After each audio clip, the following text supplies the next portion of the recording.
If you had done something with your life, I wouldn't have to explain you to people. My mother said that to my face, at Thanksgiving dinner, in front of 31 relatives. She'd been saying versions of it for 7 years. The dropout, the disgrace, the daughter who wasn't worth a toast. What she didn't know, what nobody at that table knew, was that the daughter she'd spent 7 years erasing had built something in the silence they gave her. And that night, the truth walked into the room without knocking. But this story starts long before that table.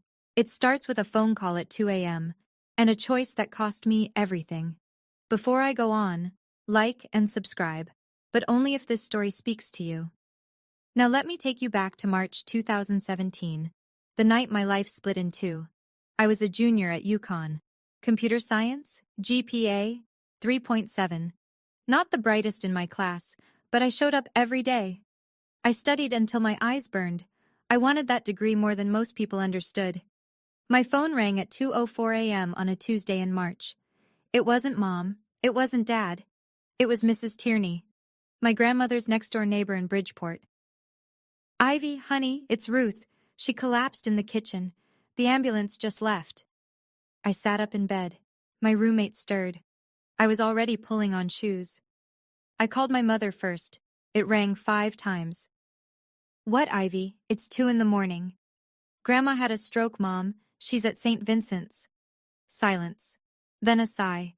Not the kind that comes from fear, the kind that comes from inconvenience. "She's old, Ivy.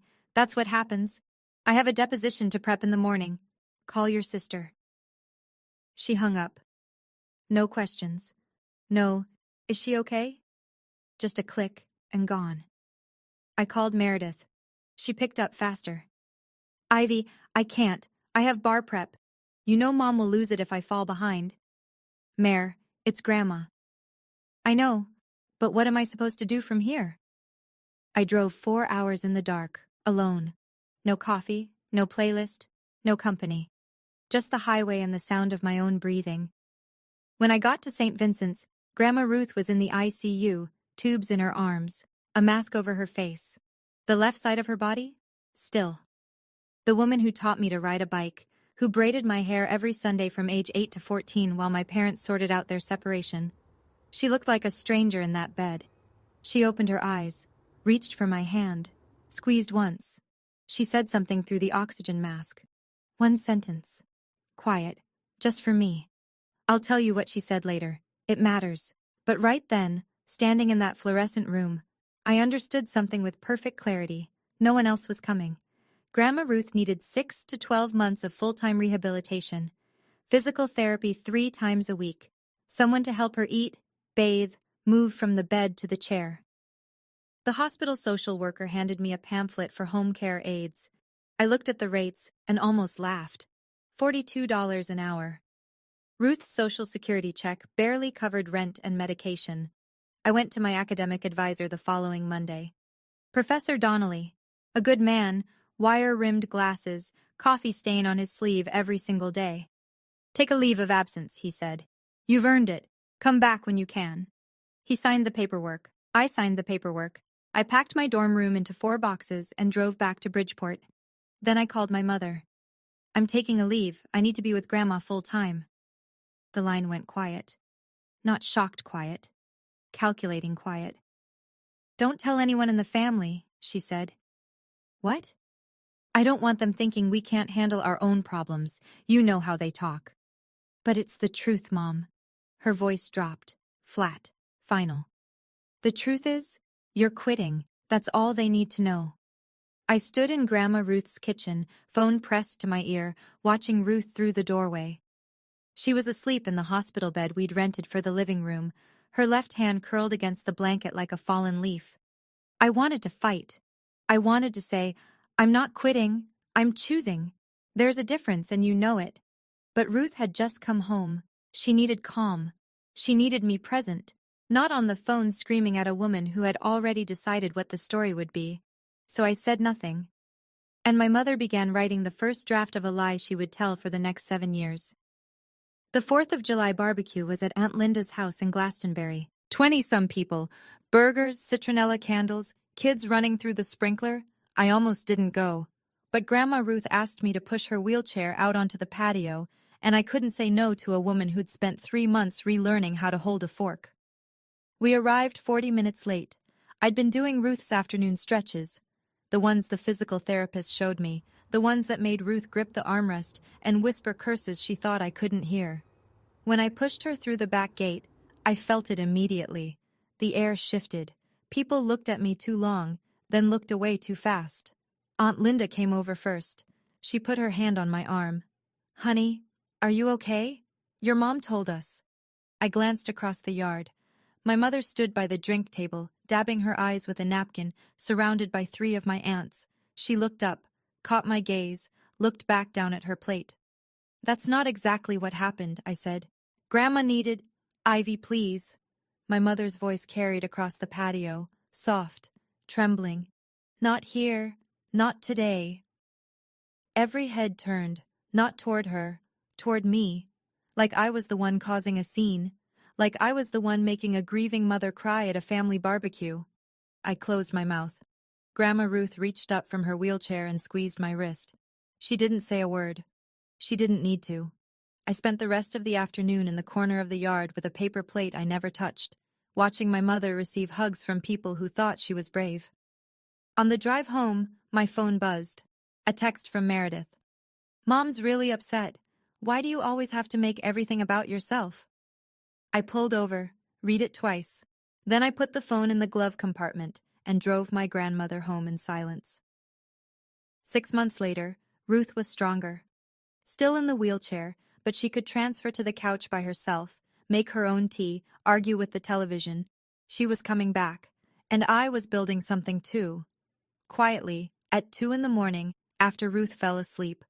Online courses, Python, JavaScript, data architecture. I didn't have a degree, but I had time, discipline, and a kitchen table that doubled as a desk. Then I caught a break. A small software company in Hartford, Ridgeline Tech, posted an internship that didn't require a bachelor's. I applied. I got a callback. I interviewed. The hiring manager, a woman named Paula, smiled and said, "You're exactly the kind of self-starter we need." I got the offer letter on a Thursday. I started the following Monday, or I was supposed to. Friday afternoon, my phone rang. Paula's voice was different. "Miss Colton, I'm sorry. We've received some concerning information. We're going to have to rescind the offer." My chest went cold. "What information?" "A family member called, expressed concerns about your reliability. I'm sorry. It's policy. We can't move forward." I knew before she finished the sentence. I knew who called. I drove to my mother's house that evening. She was watering the rosemary on the front porch. "Did you call my internship?"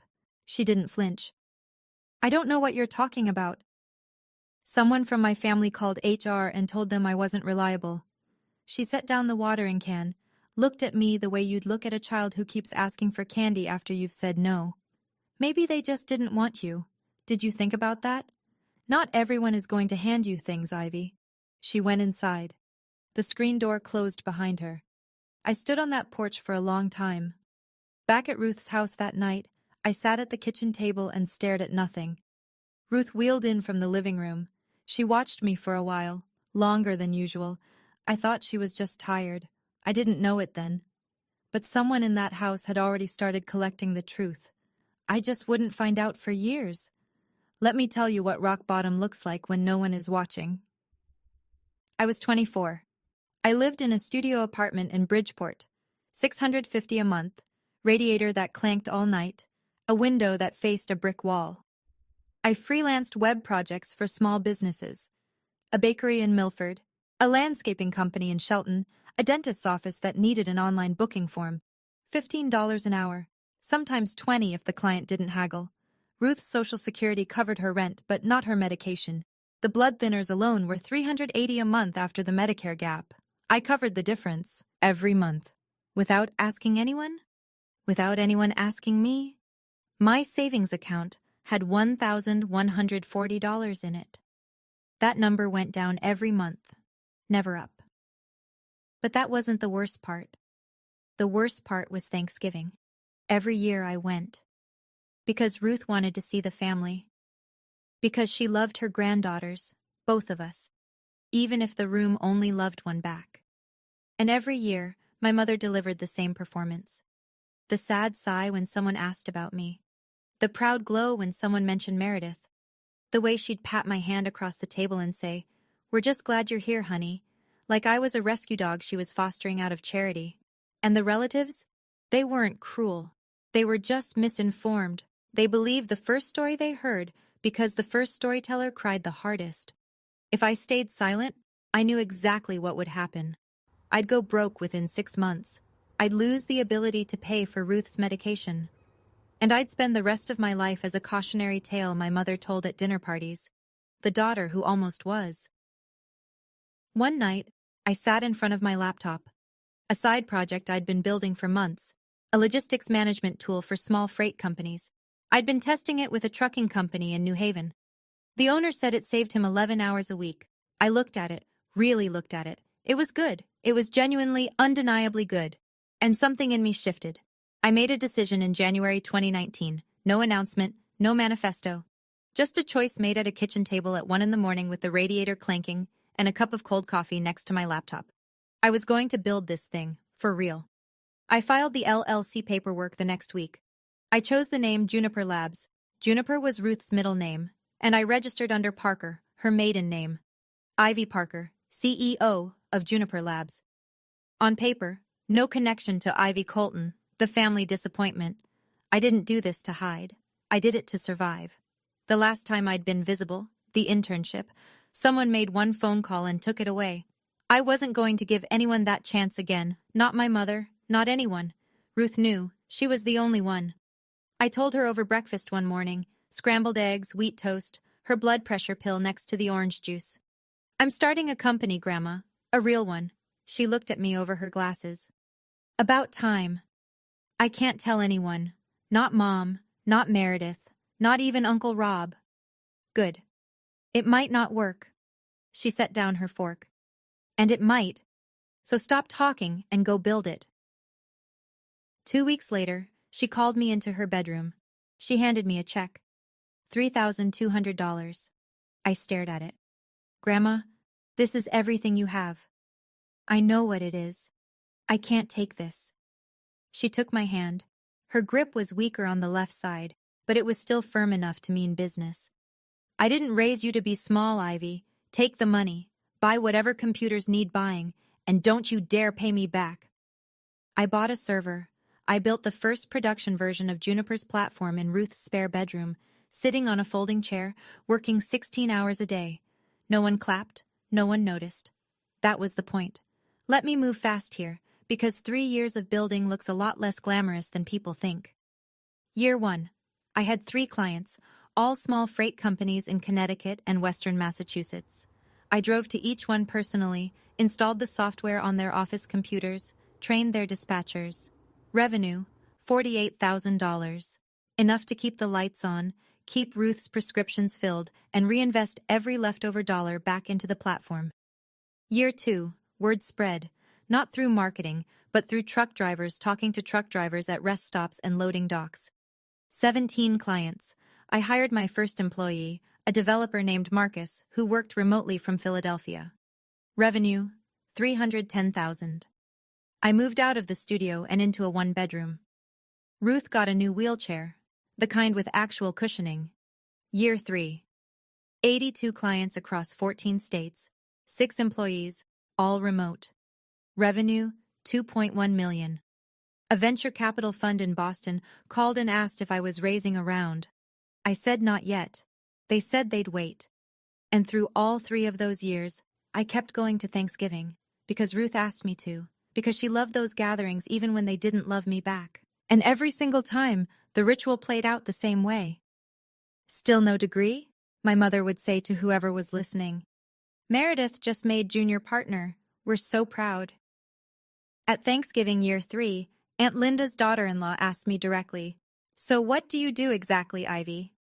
Before I could open my mouth, my mother answered for me. "She does some computer thing, freelance, I think." She didn't look at me when she said it. She never did. Ruth caught my eye from across the table and gave me the smallest nod, the kind only I could read. Not yet. Then year 4 happened, and everything accelerated. A phone call from San Francisco, a number that made me sit down on the floor of my apartment. But that, I'll get to in a moment. Okay, let me pause here for a moment. Ivy just got a call that could change everything. But before I continue, I have to ask you something. If you were Ivy, and you'd been silenced for years, would you tell your family the truth now? Or would you keep building in silence?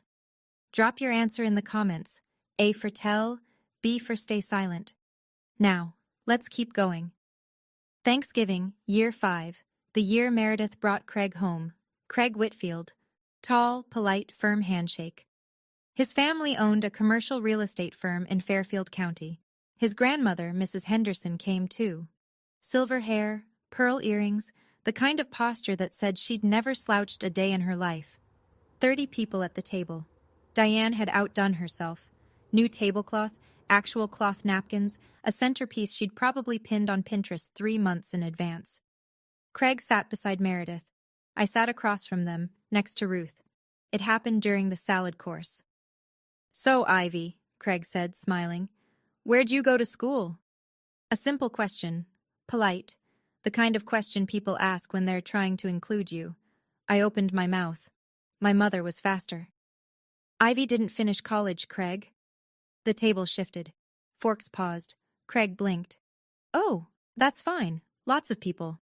She had potential. My mother tilted her head, the picture of maternal sorrow. But some people just aren't built for it. I felt 30 pairs of eyes graze my skin.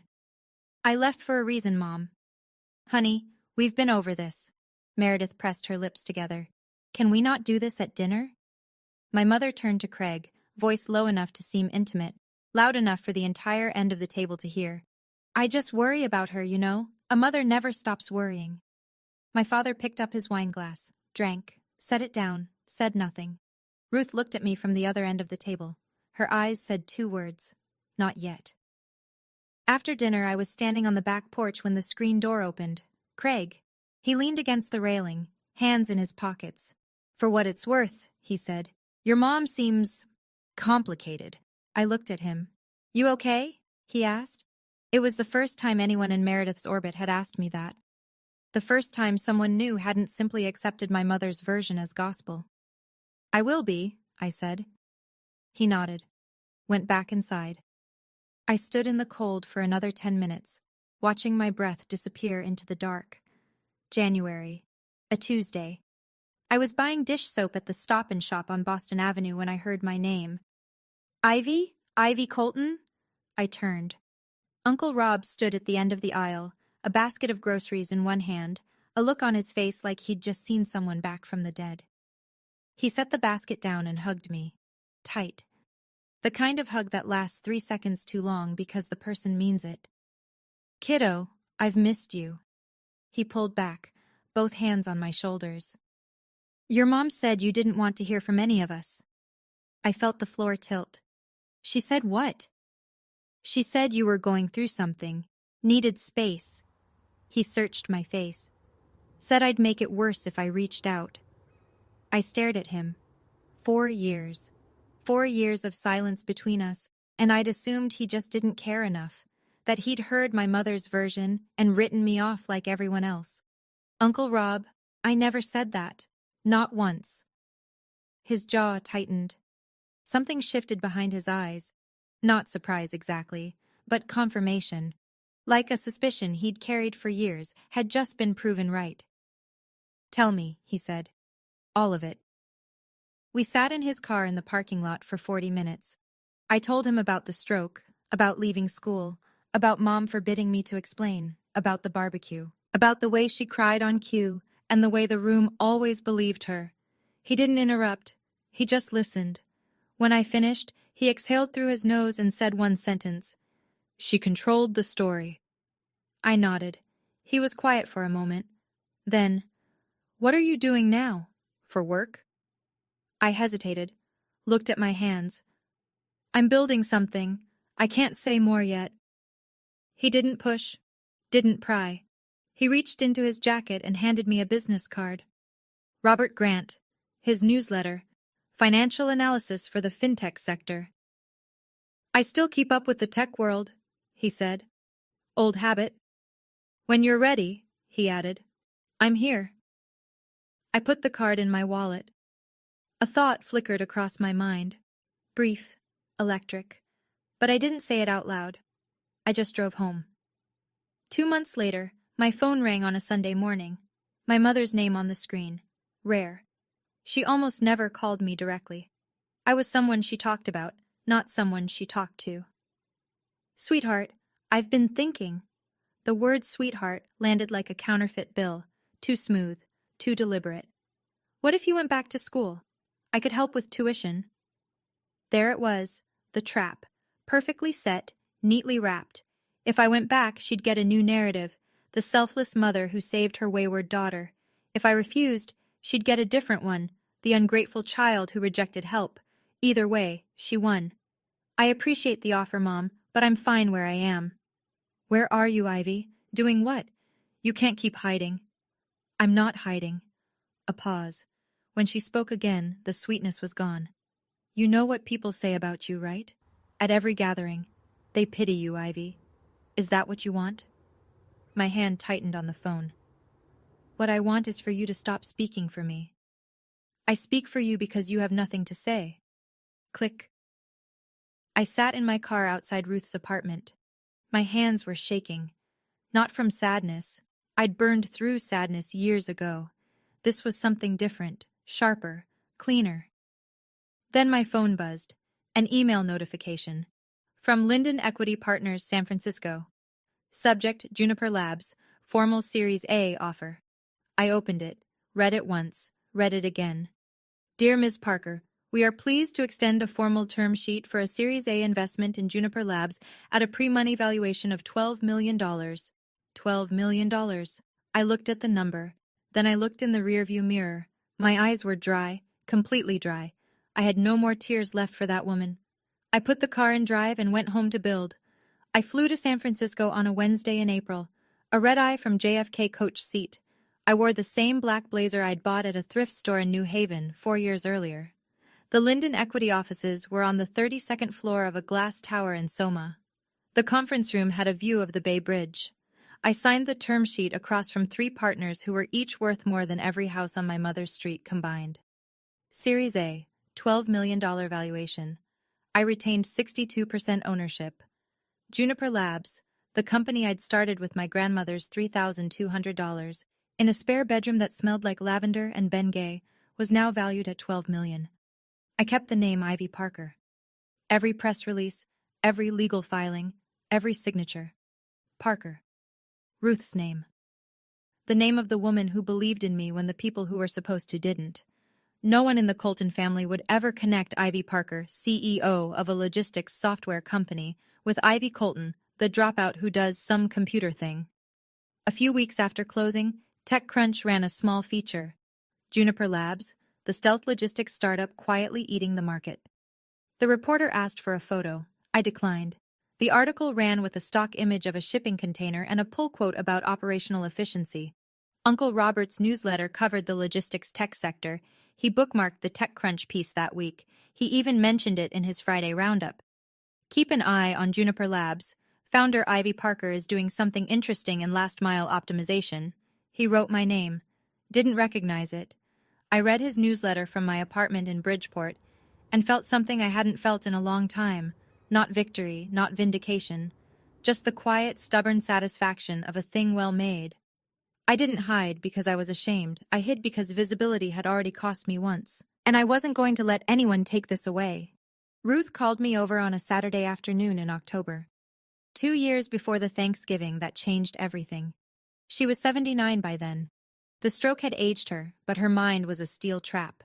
She still read the newspaper front to back every morning. She still beat me at Scrabble every single week. Sit down, she said when I walked in. She was in her wheelchair by the bedroom closet. A shoebox sat on her lap, the old kind, from a department store that probably didn't exist anymore. She handed it to me. Open it. Inside, beneath a few photographs and a rubber-banded stack of birthday cards, was a single printed email. I unfolded it. From Diane, ms.colton@gmail.com. 2. paula.reynolds@ridgelinetech.com. Date: March 14th, 2018. Subject: regarding Ivy Colton. Confidential. I'm writing out of concern for my daughter, Ivy Colton. She has a history of unreliability, and I would hate for your company to be put in a difficult position. I love my daughter, but I believe in honesty, and I feel it's only fair to warn you. The words blurred. My hands were shaking. Grandma, how long have you had this? Since the week it happened. She used my computer and forgot to sign out. I printed it before she could delete it. Why didn't you tell me sooner? She reached over and put her hand on mine. Steady. Because you weren't ready. You would have confronted her, and she would have destroyed you. You needed to be standing on your own ground first. She looked at me. Really looked, the way she did when she wanted me to hear something with more than my ears. Are you standing now? I thought about the Series A, the 22 employees, the platform that ran supply chains for 200 businesses across 18 states. I'm standing. Then you hold on to that, and you wait for the right moment. She squeezed my hand. If she ever tries to rewrite history in front of the people who matter, you show them the ink. I took the email home. I put it in my safe. I told myself I'd never need it. I was wrong. 3 weeks before this year's Thanksgiving, I was at Meredith's apartment picking up a coat I'd lent her the previous winter. She was on the phone when I walked in. Speaker on. She didn't hear me come through the front door. My mother's voice filled the room. I've invited the Hendersons and Uncle Frank's family this year, 30 people. I want this to be the year Meredith announces her engagement to Craig. It needs to be perfect. I stopped in the hallway, my hand on the door frame. And if Ivy starts anything, my mother continued, I need you to handle it. You know how she gets. Meredith sighed. She doesn't get anything, Mom. She just sits there. Exactly. My mother's voice sharpened. And it makes me look bad. Like I raised a zombie. Meredith didn't respond to that. The silence was its own kind of agreement. I walked backward, quiet, out the front door. I didn't take the coat. In the car, I sat with the engine off. I could hear my own pulse, not racing, steady, resigned. Then my phone buzzed. An email from a name I didn't recognize at first, an editor at Forbes. Dear Ms. Parker, we'd like to feature Juniper Labs in our 30 under 30 list for logistics technology. The piece will publish on November 27th. We'll need a professional photo and a brief interview at your earliest convenience. November 27th, Thanksgiving Day. I read it 3 times. I didn't plan this. I hadn't whispered into the universe or made some secret arrangement. Forbes had their schedule. I had mine. And the two had just collided on the one day of the year my mother reserved for reminding 30 people that I was nobody. I looked out the windshield at the bare November trees. I didn't smile. I didn't cry. I emailed back. I'd be happy to participate.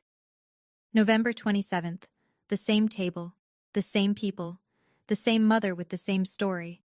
But this time, the story had a different ending, and she didn't write it. Thanksgiving morning.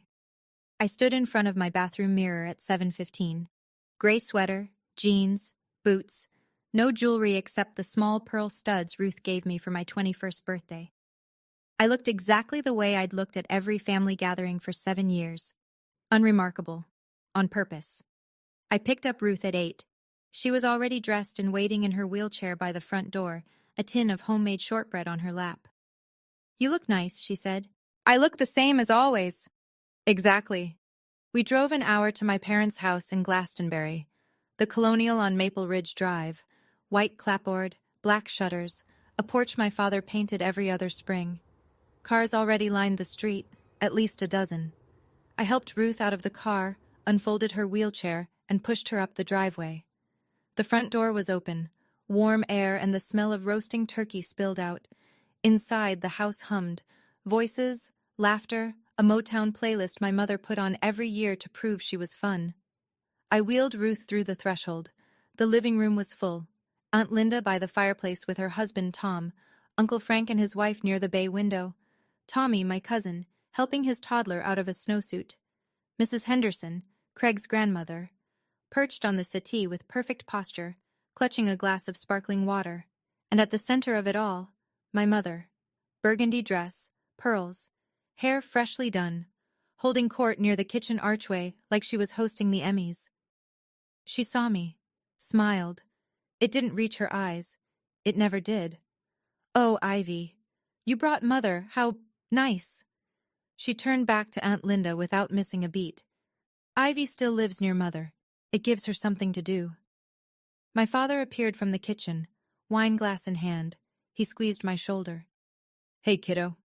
Then he was gone, back to wherever he went to avoid everything. Uncle Rob stood in the far corner talking to Frank. He looked up and caught my eye.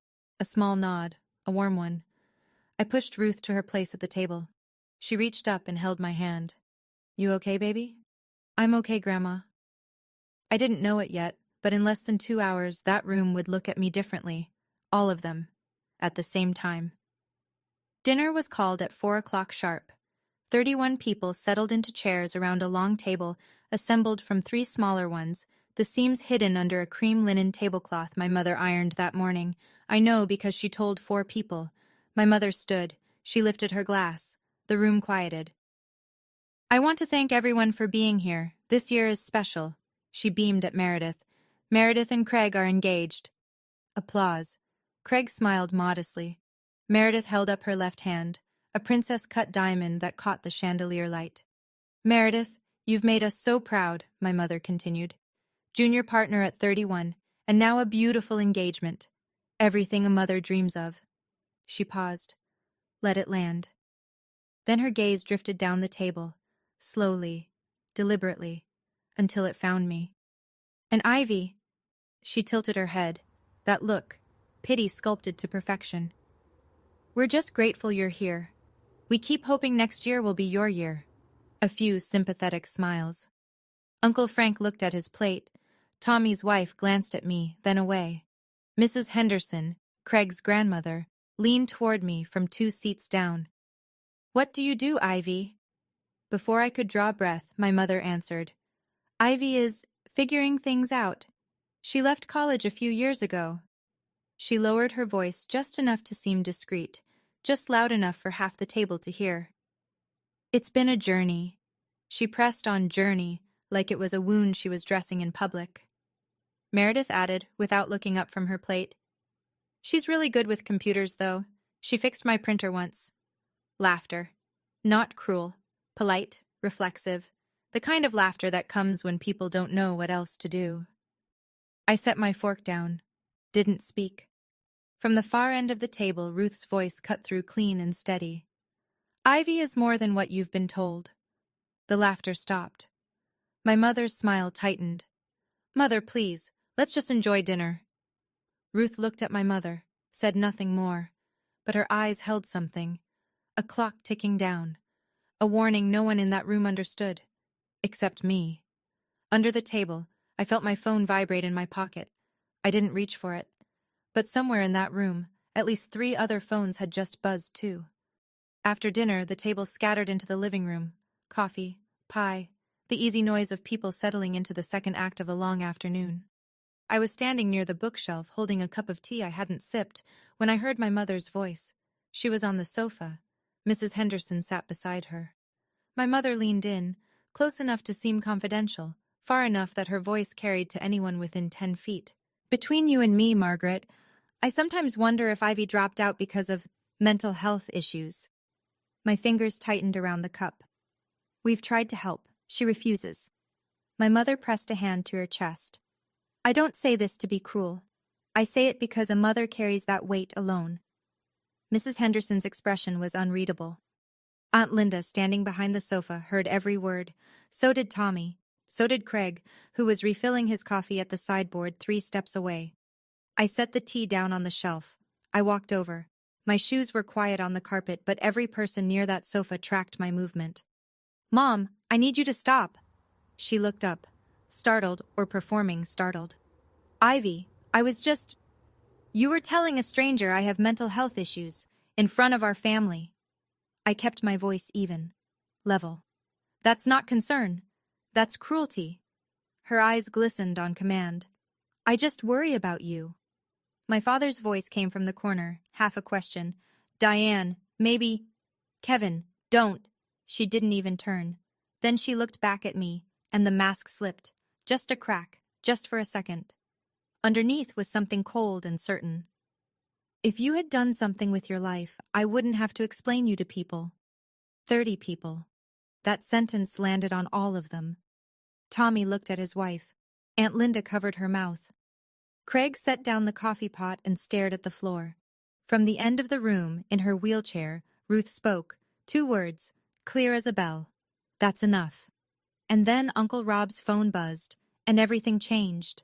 Rob pulled the phone from his shirt pocket. Reflex, the way you check a notification without thinking. He glanced at the screen, then he stopped. His thumb hovered, his mouth opened slightly. He read it again. I watched from across the room. I didn't know what the alert said, but I knew from the way his face changed, the way the color drained from his cheeks and then came flooding back, that it was happening. Ivy? His voice was quiet, almost a whisper, but the room was already silent from my mother's last sentence, and in that silence, his single word carried like a gunshot. I looked at him, he looked at me, then he looked at Ruth, then back at his phone. Is this you? Uncle Frank was the first to move. What is it, Rob? Rob turned the phone around. Frank took it, read. His eyebrows climbed his forehead. Good Lord, Frank said. Aunt Linda was already pulling out her own phone. Her thumbs moved fast. I could see the glow of a search engine reflecting off her glasses. 3 seconds. 5. Oh my God! She turned her screen toward the table. A photo.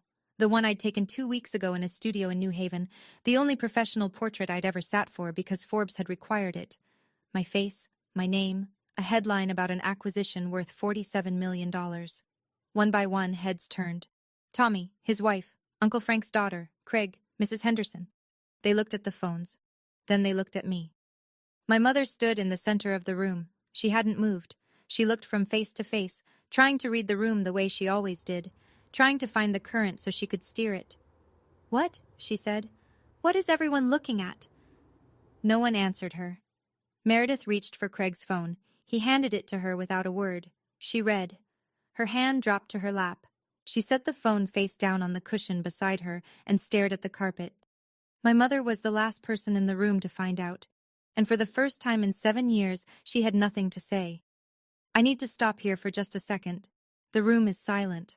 30 people are staring at Ivy. Diane still doesn't know what's happening. What do you think happens next? Does Ivy stay calm, or does she finally let it all out? Type C for calm, D for eruption. And if this story has you on the edge of your seat, hit subscribe now. Let's keep going. My father walked over to my mother. He held out his phone, screen up. She took it, read. I watched her face move through 3 stages. Confusion, her brow furrowed, her lips parted. Shock, her chin pulled back, her grip on the phone tightened. And then something I had never seen on my mother's face in 29 years of being her daughter. Fear. This isn't real, she said. Uncle Rob stood up from his chair. It's on Forbes, Diane, and TechCrunch, and Bloomberg's Afternoon Wire. It's very real. My mother looked at me. Her mouth opened and closed once before sound came out. You built a company? Worth $47 million? Yes. And you didn't tell us? The question landed in the room like she'd thrown a glass against the wall. Because even now, even standing in the wreckage of her own narrative, she made it about her, about what she hadn't been told, about what she'd been denied. I kept my voice steady. You never asked what I was building. You only ever told people what I wasn't. The silence that followed was so complete, I could hear the ice shifting in someone's glass on the far end of the table. Aunt Linda pressed her hand to her chest. Uncle Frank looked at my mother, then at me, then down at his shoes. Mrs. Henderson turned to my mother. She didn't raise her voice. She didn't need to. You told me she had mental health issues 10 minutes ago. My mother's face went white. I didn't mean it like... I think you meant it exactly like that. Craig stood near the mantel. He looked at Meredith. Meredith didn't look back. Cousin Tommy leaned forward in his chair, elbows on his knees, staring at the floor. His wife had her hand over her mouth. The realization was spreading through the room like a slow wave. Not just that I'd succeeded, but that my mother had lied.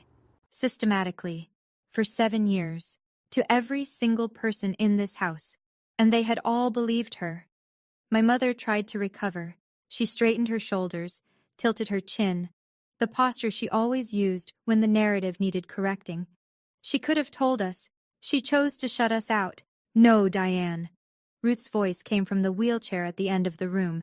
Not loud, not angry, just absolute. You shut her out. The room turned, every face like a compass finding north.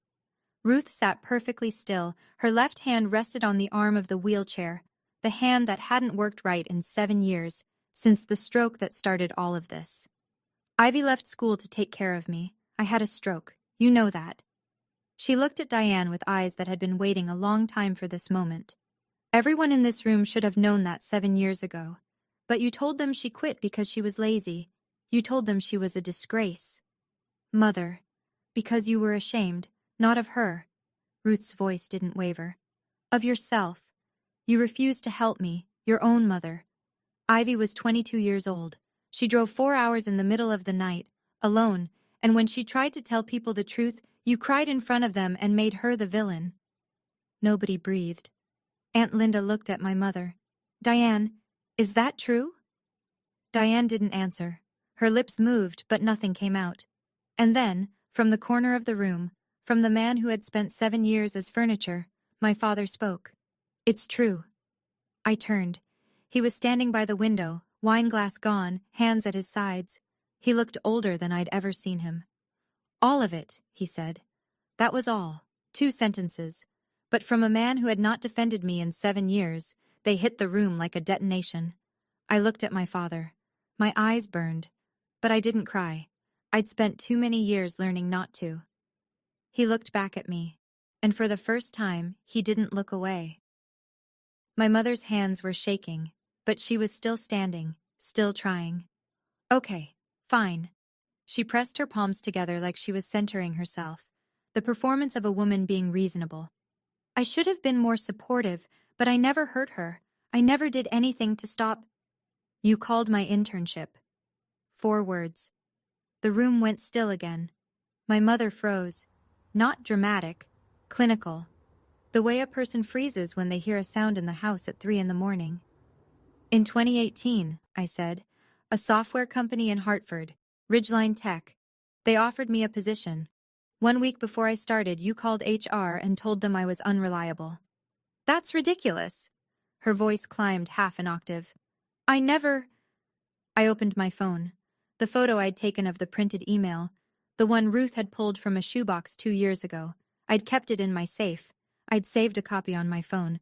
I never wanted to use it. I handed it to Rob. He adjusted his glasses. He read it aloud. I'm writing out of concern for my daughter, Ivy Colton. She has a history of unreliability, and I would hate for your company to be put in a difficult position. I love my daughter, but I believe in honesty. He trailed off. He didn't need to finish. The room had already heard enough. He set the phone on the coffee table, looked at my mother. You sabotaged your own daughter. I was trying to protect her. From what? His voice was quiet, devastatingly quiet. From succeeding?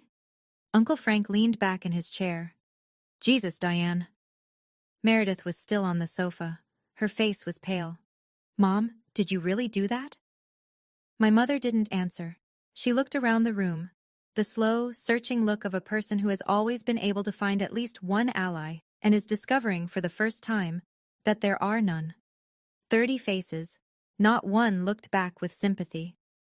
Craig stood a step behind Meredith. I noticed something small. His hand, which had been resting on her shoulder, was gone. He'd moved it to his side, a tiny gesture.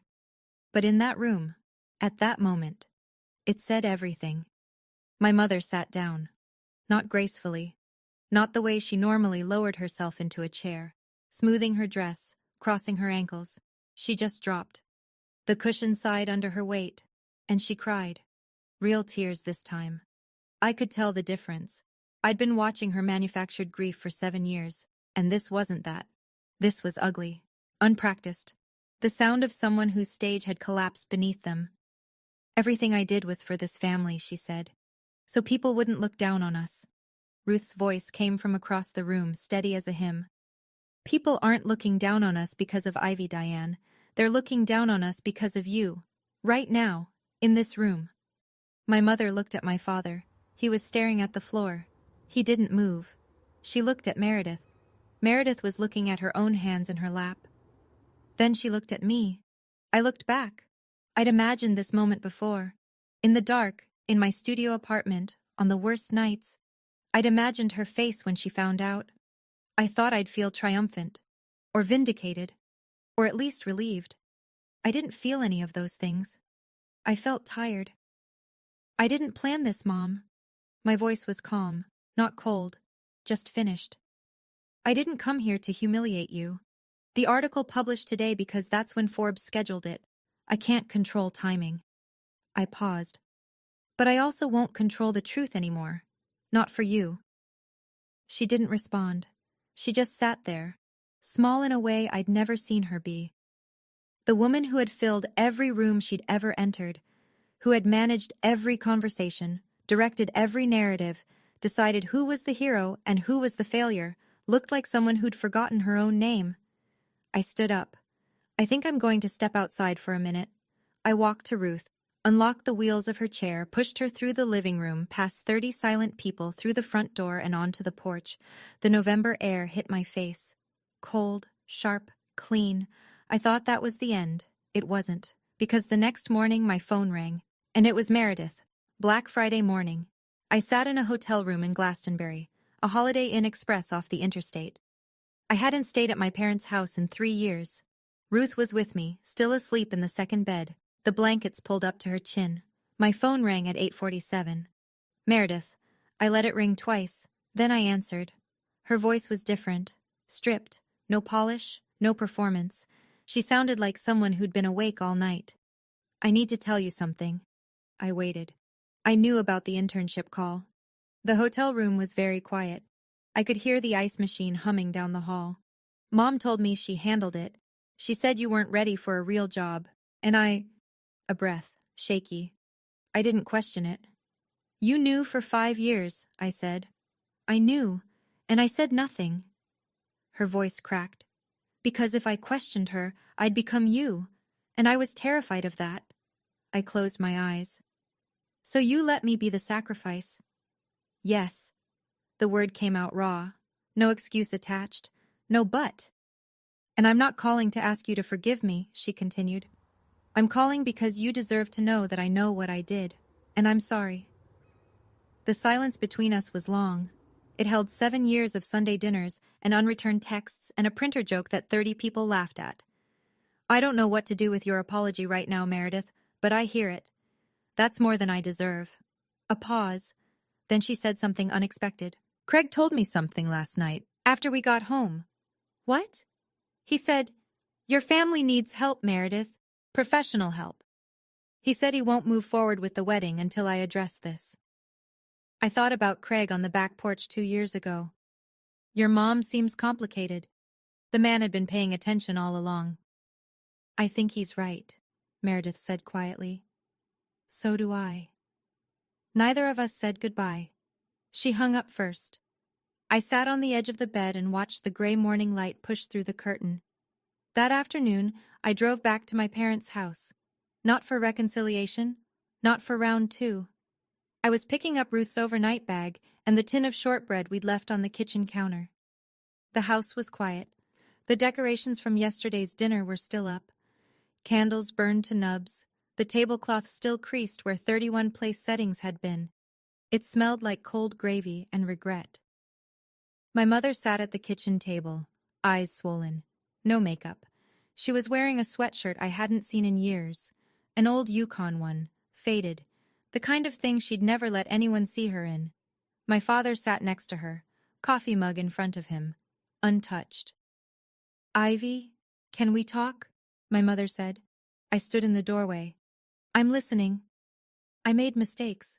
I know that. She pressed her hands flat on the table, steadying herself.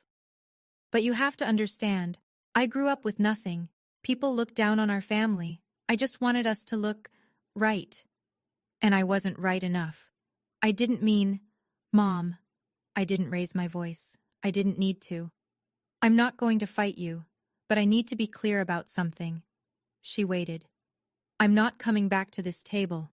Not at Thanksgiving, not at Christmas, not at any gathering. Until you do 3 things.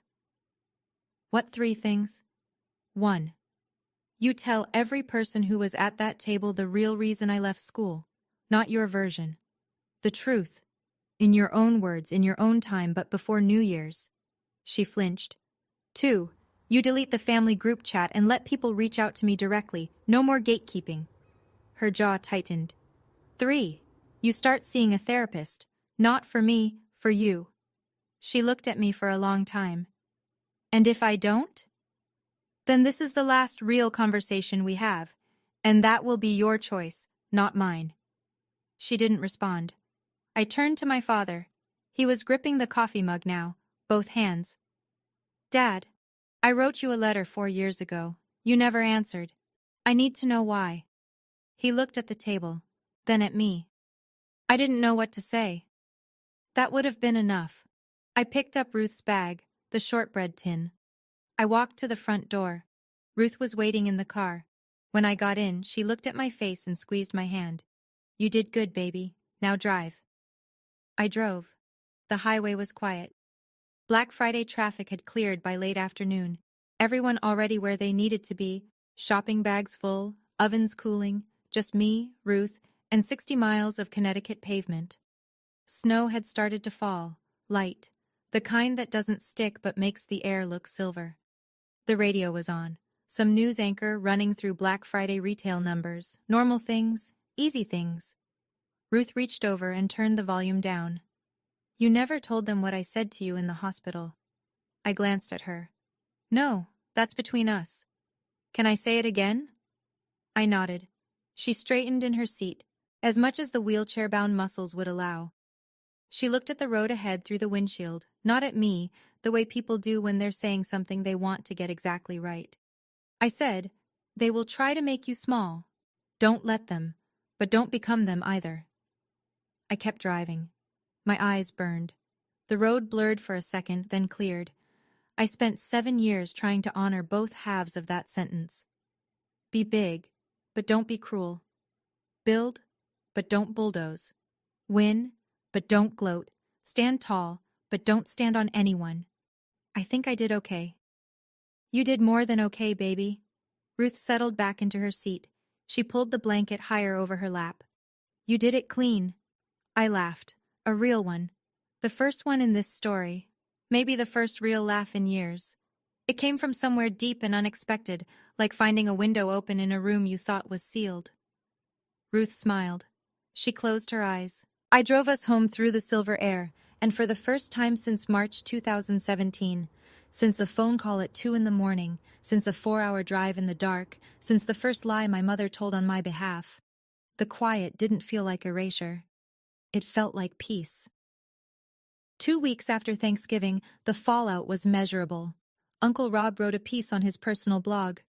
No names, no locations, just an essay titled, When Families Silence the Wrong Person. It was about the way certain households appoint a scapegoat and a golden child, and how the people on the outside never question which is which. The piece was shared over 6,000 times. 3 readers emailed him to say they'd cried. He told me this over coffee in Bridgeport, shaking his head like he still couldn't believe what he'd witnessed at that table. Aunt Linda called me directly. First time in 4 years. She said she was taking over Christmas this year. Your mother won't be hosting. We think it's best if someone else handles it. She didn't say it with cruelty. She said it with the quiet finality of someone who'd made a decision and wasn't interested in debate. 3 relatives reached out in the first week. Uncle Frank left a voicemail. Brief, gruff, the way men of his generation apologize. I should have asked more questions, I didn't, I'm sorry. Tommy called. He cried on the phone. I believed her, Ivy. For 7 years, I'm so sorry, I just should have. I told him what I told all of them. You believed what you were told. I don't blame you for that. And Diane? She sent me an email, not a phone call. She didn't have the nerve. The email was short, 4 sentences. I understand your conditions. I'm not ready for all of them, but I've called Dr. Shelton and made an appointment for next Tuesday. That's what I can do right now. I read it twice. I didn't respond that night, but I saved it. Later I learned what pushed her. It wasn't my words. It wasn't Rob's blog post. It was Margaret Henderson. Craig's grandmother had pulled Diane aside before leaving Thanksgiving night and said, "I raised 3 children. I never once called a stranger to sabotage one of them. You need help, Diane. Real help." A mother's judgment, from a peer, from a woman her own age. That was the blade that finally got through. Craig held firm. He told Meredith he loved her, but the wedding was on pause until she started family therapy, not as a punishment, as a prerequisite. "I'm not marrying into something I don't understand," he said. Meredith agreed. She started sessions the second week of December. Then, a week before Christmas, a letter arrived at my apartment. Not a text, not an email. A letter, handwritten, on cream stationery, the kind Meredith used for thank you notes. The envelope had a real stamp. She'd walked it to a mailbox. It was 4 pages long. She wrote about growing up as the good one, about the pressure to perform. Perfect grades, perfect manners, perfect resume. She wrote about the fear that lived under all of it, the fear that if she ever faltered, she'd be thrown into the role I occupied. "I performed for her my whole life," she wrote, "and I still don't know who I am without her applause."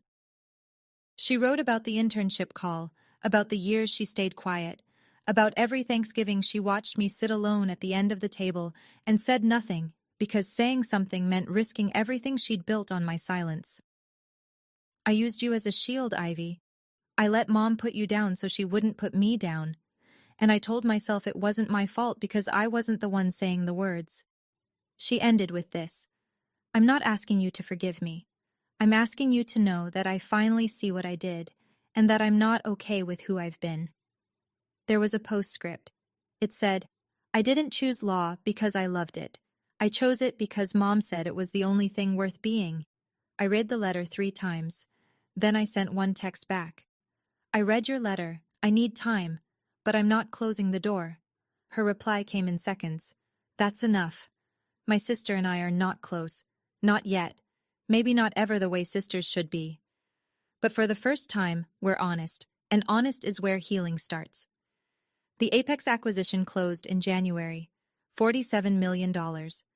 I signed the final documents in a conference room in San Francisco with a view of the Bay Bridge, the same view I'd seen 2 years earlier when I closed the Series A. Same blazer even. The thrift store one. It still fit. As part of the deal, I stayed on as VP of Product for a 2-year earn-out period. It meant relocating to Boston, Apex's East Coast hub. I found a 2-bedroom in Brookline. Nothing flashy. A quiet street, good light. Ruth moved with me. I hired a full-time home aide, someone who could be there when I was at the office. Ruth's room had a bay window overlooking a small garden. She watched the birds every morning while drinking the same Earl Grey she'd been drinking for 40 years. "This is nicer than the house I raised your mother in," she said one afternoon, not looking up from her crossword. Ironic. I started therapy. My own, not family. Not because I was falling apart, but because 7 years of silence leaves marks you can't see. The kind that show up at 3 in the morning when the apartment is quiet, and your brain decides to replay every dinner table, every unanswered letter, every phone call where the person on the other end chose convenience over love. Uncle Rob drove up from Connecticut once a month. He'd bring his newsletter printouts and terrible jokes, and we'd eat takeout on my living room floor like I was 12 again, and he was the fun uncle who always snuck me extra dessert. He was the closest thing to a father I'd had. I told him that once. He went quiet for a long time. Then he said, "That means more than you know, kiddo." The Forbes 30 Under 30 piece came out the week after Thanksgiving. There was a photo. Me, in the Juniper Labs office, arms at my sides, looking directly at the camera. The caption read, "Ivy Parker built a $47 million company in silence, because silence was the only language her family gave her." People ask me if I've forgiven my parents. The honest answer is complicated. People love to ask, "Have you forgiven them?" Like forgiveness is a light switch. On or off, yes or no. It's not. Some days I wake up and I feel nothing but clarity. I see my mother as a woman who grew up poor, who was mocked by her own relatives, who built her entire identity around how her family looked from the outside. And when I didn't fit the picture, she didn't know how to love me without erasing me. I see her. I understand her. Other days I'm in the grocery store and I see a mother with her daughter, and the mother says, "I'm so proud of you," and I have to leave the aisle. That's the truth. Both halves. Same person. My mother completed 4 therapy sessions by Christmas. She called 3 relatives to correct the record: Aunt Linda, Uncle Frank, and Tommy. I know because Linda told me. She said Diane cried on every call, and not the manufactured kind. The real kind. The kind that doesn't have an audience in mind. She hasn't called the rest yet. But she started. My father wrote me a letter. 1 page. No preamble, no justification. Just, I should have answered. I should have answered every time. I don't have a reason that's good enough. I only have the truth, which is that I was afraid of your mother, and I chose her silence over yours. That's my failure. I read it at my kitchen table. Ruth was asleep in her room. The apartment was quiet. I didn't write back yet. But I kept the letter. Here's what I've learned. Love without boundaries is just a door without a lock. Anyone can walk in, anyone can take whatever they want, and they'll call it family while they do it. I don't hate my mother. I hate what she did. And I'm learning, slowly, imperfectly, to separate the two. But I won't sit at a table where my name is only spoken with pity. Not anymore. My boundaries aren't punishment. They're architecture. I'm building the shape of a relationship I can actually survive. If you're listening to this and something feels familiar, a parent who rewrites your story, a sibling who gets the spotlight, a family that made you the cautionary tale, I want you to know something. You don't have to build a $47 million company to prove your worth. I didn't build Juniper to prove anything to my mother. I built it because my grandmother handed me $3,200 and said, "I didn't raise you to be small." I built it because silence was the only space they left me, and I decided to fill it with something real instead of something bitter. Your worth isn't the company you build. It's not the degree you earn or the title on your business card or the number in your bank account. Your worth is the fact that you kept going when no one clapped, when no one asked, when no one believed. Maybe you're the daughter who calls and never gets called back. Maybe you're the son who shows up to every holiday and gets introduced as the one who didn't. Maybe you're the sibling who got the hand-me-downs while someone else got the applause. I see you. And if you need permission to set a boundary with someone who loves you badly, here it is. You can love someone and still refuse to let them define you. You can honor where you came from without letting it decide where you're going. You can walk away from a table where your name is only spoken with pity. You can build something in silence. And one day, maybe not today, maybe not this year, but one day, the silence speaks for itself, not as revenge, not as proof, just as the quiet, undeniable sound of a life well lived. That's the only vindication that lasts. It's February now. Grandma Ruth turned 81 last week. I threw her a party. Nothing extravagant. 12 people, my apartment in Brookline, a chocolate cake from the bakery around the corner, and a playlist of Motown songs she actually likes, unlike the one my mother used to play for show. Uncle Rob was there. He wore a ridiculous party hat and didn't take it off for 3 hours. Tommy drove up from Connecticut with his wife and their toddler, who spent the evening trying to steal frosting off the cake with his bare hands. And Meredith came. She came alone. No Craig, no ring, not yet. She didn't stay long, but she walked in with a bouquet of gardenias, Ruth's favorite flower, the kind of detail you only know if you've been paying attention for longer than you've let on. She set them on the table and said, "Happy birthday, Grandma." Ruth looked up from her wheelchair and smiled. "Took you long enough." Meredith laughed. It was small and a little broken, but it was real. My mother wasn't there. Not because I didn't invite her. I did. She said she wasn't ready, and for the first time, I believed her. Because not ready is honest, and honest is where we start. Ruth sat at the head of the table. She looked around the room, at the faces, the flowers, the ridiculous party hat on Rob's head, the toddler with frosting on his chin. She looked at me. She smiled. "This is a good table," she said. She's right. It is a good table. I built it. Not with money, not with revenge, with patience, with silence, and with the people who showed up when no one was watching. My name is Ivy Colton. Some people know me as Ivy Parker. I'm 29, and I'm done being someone else's cautionary tale. This is my story, and I'm the one telling it now. Thank you for staying with me through this entire story. If Ivy's journey meant something to you, if you've ever been the one sitting quietly at a table where your name was only spoken with pity, I'd love to hear your story. Drop it in the comments. And if you want more stories like this,